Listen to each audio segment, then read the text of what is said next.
Hello and welcome to this special short series of videos discussing ideas from Man's Search for Meaning. So I had heard a lot about this book and eventually read it in the past few weeks, and there's loads of little tidbits in it that are really worth discussing, some of which are worth criticising as well, because I don't agree with everything in the book. I don't think it's a perfect book, but I think it's a very important one for those of you who are interested in what it means to live a worthwhile life and what meaning might be and how you might search for it or how you might create it or experience it.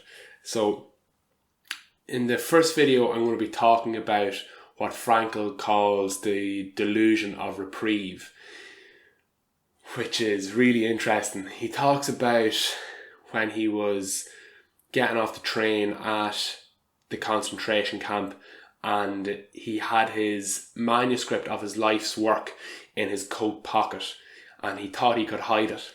And he was reaching a stage in the invigilation process, or whatever you want to call it. He was basically being rendered either useful or useless by the prison guards, and they would decide his fate in the next 24 hours. Would he be killed? Would he be exterminated? Or would he be sent to a work camp? So part of this process involved stripping down to your clothes stripping off all your clothes to be completely naked, and you're taken of every possession you own in that instance. So Frankl knew what was coming.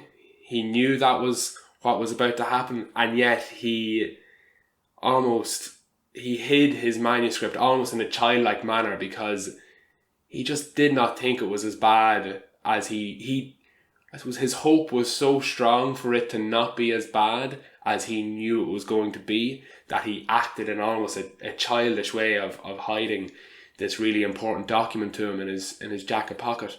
And I think the delusion of reprieve, this idea that in a very difficult or terrible situation that it's not going to be as bad as you maybe declaratively or objectively know as it's going to be. I suppose it's a protective mechanism, but it can also, I suppose, set us up for a fall as well if the delusion becomes very strong. So for instance, perhaps for Frankl, he doesn't discuss it in the book, but perhaps experiencing that delusion protected him moment to moment going forward, in terms of, okay, maybe it's not as bad as I fear or as I'm sure it is, so I'll stay hopeful.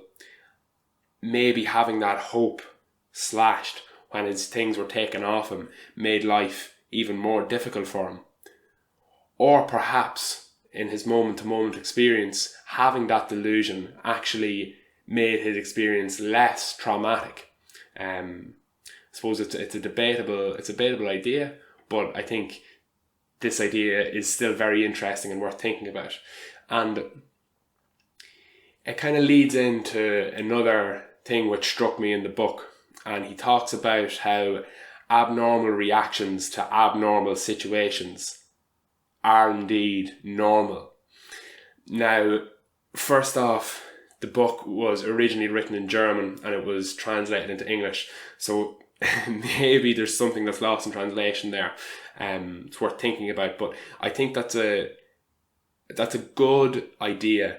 You know, if somebody has an atypical reaction to something very unusual that happens in their lives, well, that's normal, because they've never experienced anything like that up until that point, and now maybe they're behaving what may appear erratically based on the sum of their behaviour up until that point, but they had never experienced anything like that.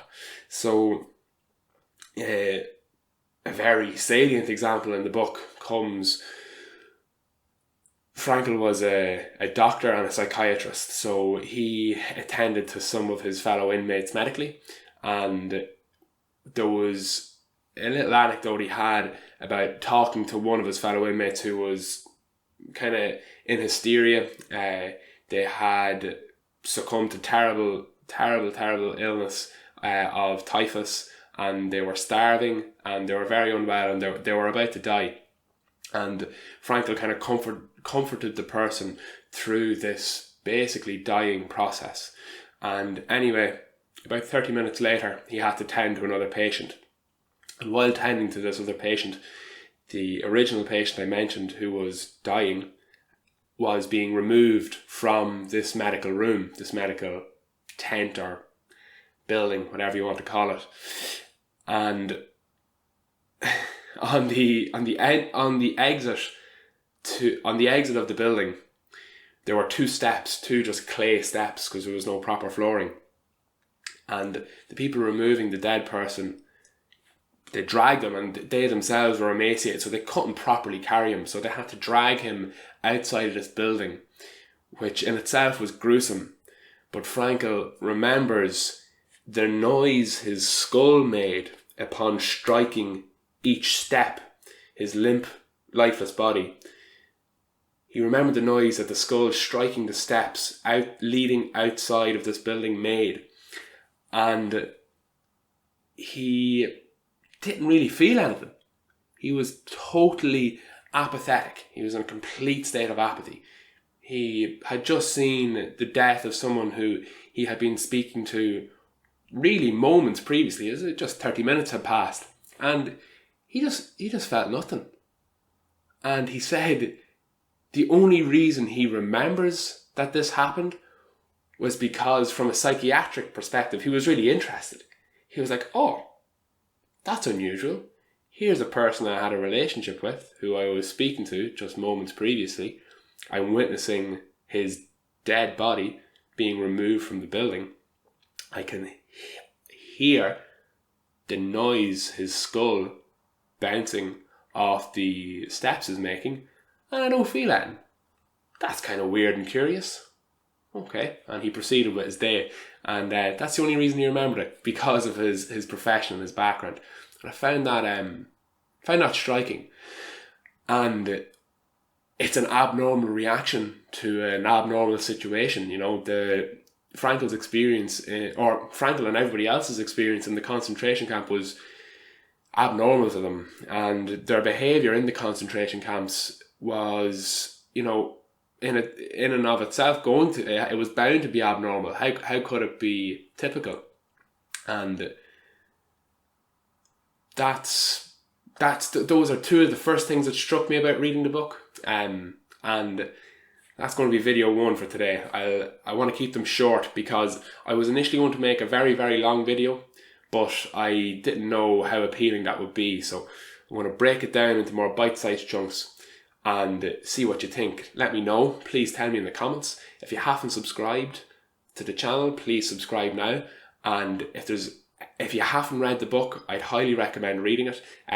These videos won't be a replacement for actually reading the book itself, because although some things stood out to me, that's not to say that different things would stand out to you. Thank you very much for watching, and like the video if you liked it, dislike it if you didn't, and please watch my next video. It'll be up soon.